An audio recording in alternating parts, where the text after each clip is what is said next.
Despite the fact that turnout is expected to be high, no reports of any long lines at polling places across our area. News Channel 6's Archith Seshadri live tonight in Atlanta. Archith, a record-breaking turnout.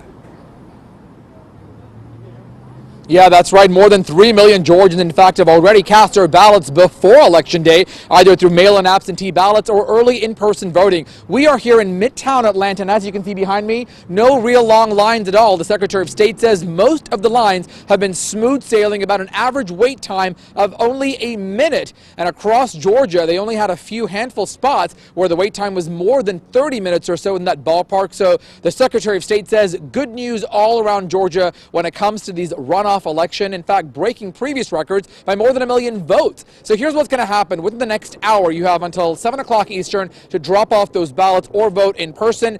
Then we'll see those numbers trickle in on the Secretary of State's website. Those are unofficial numbers. Then we'll see those official numbers pop in the weeks ahead. So counties have until the 15th of this month to bring those numbers back. Then the 22nd, that's when the Secretary of State has to certify these results. The elections of 2020 were some of the most secure, most observed, most transparent elections, most participation we've ever seen, particularly in spite of a global pandemic. And so in reality, the election was probably the best this country has ever seen as far as reflecting the will of the people and the American voters.